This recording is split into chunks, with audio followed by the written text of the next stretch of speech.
A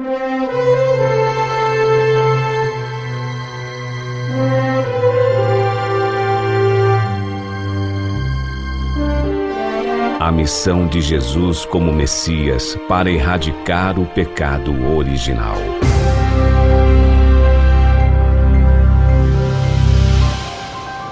Passaram-se 4.000 anos bíblicos para finalmente Deus enviar Jesus à Terra para que o pecado original inerente na natureza humana pudesse ser definitivamente erradicado da humanidade. No livro São João, capítulo 10, versículo 30 e capítulo 14, versículo 6, Jesus disse: Eu e o Pai somos um. Sou o caminho, a verdade e a vida. Ninguém vem ao Pai senão por mim. Jesus nasceu com a linhagem de Deus. Por isto poderia enxertar sua linhagem original nas oliveiras selvagens. Vejamos agora, no capítulo 15, versículo 5 do mesmo livro, quando disse: Eu sou a videira, vós os ramos. Quem está em mim e eu nele, esse dá muito fruto, porque sem mim nada podeis fazer. O Messias é o único mediador entre Deus e a humanidade decaída. Portanto, para que Jesus pudesse realizar a cerimônia do enxerto e remover o pecado original definitivamente, era preciso fazer com que, primeiramente, o povo acreditasse nele como Messias, o Salvador enviado por Deus.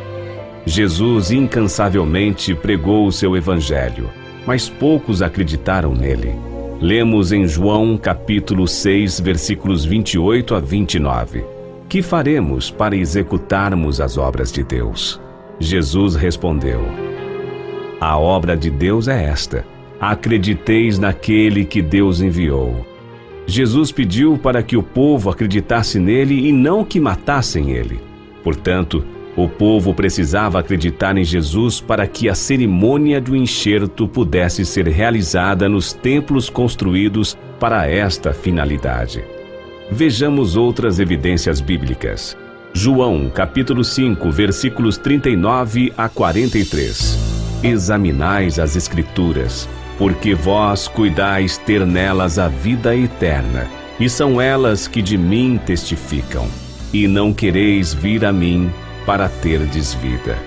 Eu não recebo glória dos homens, mas bem vos conheço, que não tendes em vós o amor de Deus.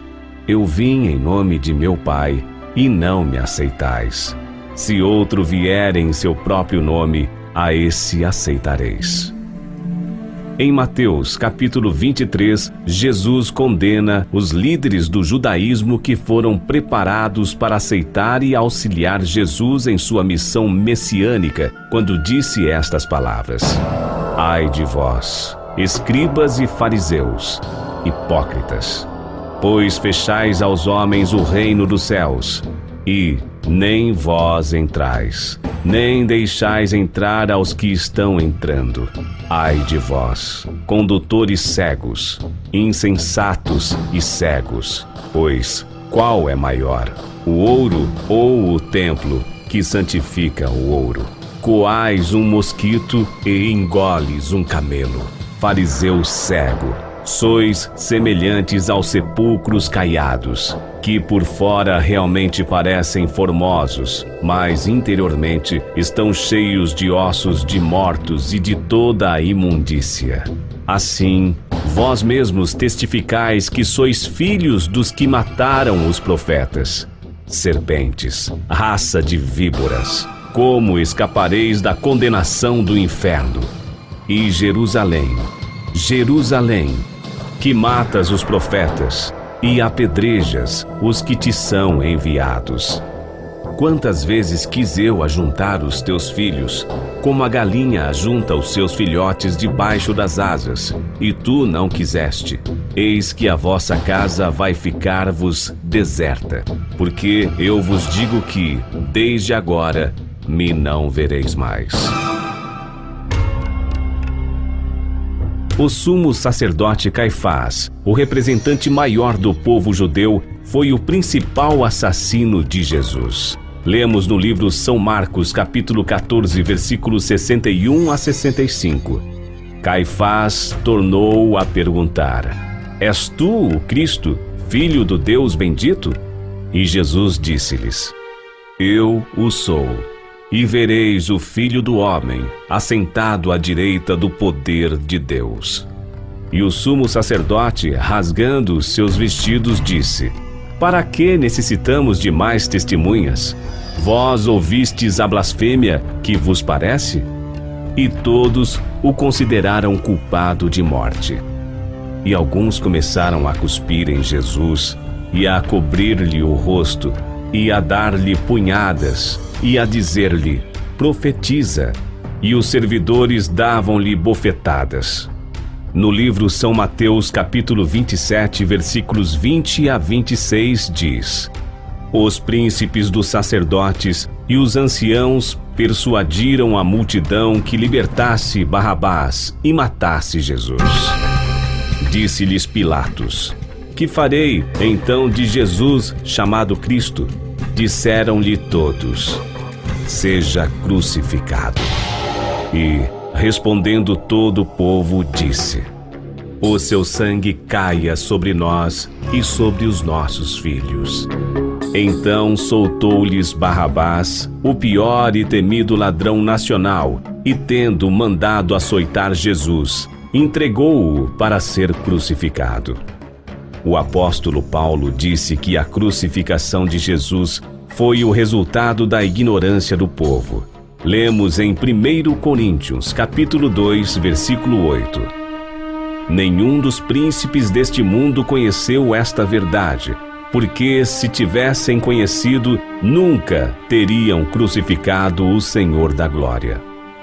No livro Atos, capítulo 7, versículos 51 a 52, Paulo afirma que Jesus foi traído e assassinado quando disse: Homens de dura cerviz e incircuncisos de coração e ouvido, vós sempre resistes ao Espírito Santo. Assim, vós sois como os vossos pais. A qual dos profetas não perseguiram vossos pais? Até mataram os que anteriormente anunciaram a vinda do justo, do qual vós agora fostes traidores e homicidas. Confirmemos as palavras ditas pelo próprio Jesus no livro São Lucas, capítulo 23, versículo 34. Pai, perdoa-lhes, porque não sabem o que fazem. Jesus veio à terra para realizar o reino dos céus. No entanto, devido à descrença do povo, ele foi para o paraíso. Confirmemos no versículo 43. Em verdade te digo que estarás comigo hoje no paraíso. Estas palavras foram dirigidas ao ladrão Dimas, que morreu à sua direita. Portanto, o sacrifício de Jesus na cruz, perdoando os malfeitores, deu a Jesus o mérito de promover a redenção espiritual à humanidade decaída somente a nível de paraíso. Assim, o pecado original não pôde ser removido completamente nos dois aspectos, o espiritual e o físico, por causa da descrença do povo escolhido e preparado por Deus durante 2000 anos de história providencial. Confirmemos a veracidade dita pelo apóstolo Paulo depois da morte de Jesus sobre a inerência do pecado original ainda na humanidade.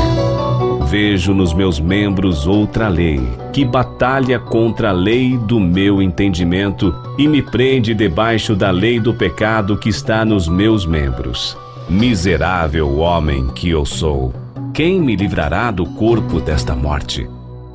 Vejamos agora outros exemplos e consequências do pecado original. Os cristãos foram perseguidos e assassinados durante 400 anos pelo Império Romano. Hitler matou cerca de 6 milhões de judeus durante a Segunda Guerra Mundial. O castelo onde Jesus foi sentenciado à morte foi arrasado até os alicerces, e nunca houve tanto derramamento de sangue como no século XX.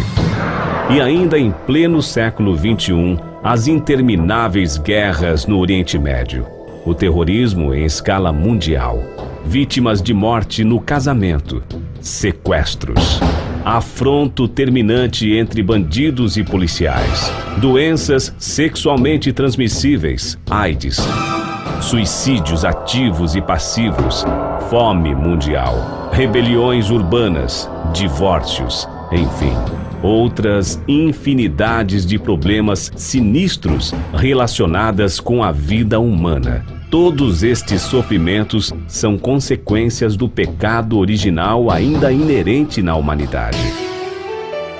Por esta razão, Jesus disse que o retorno do Messias seria necessário. Lemos no Apocalipse, capítulo 10, versículo 11.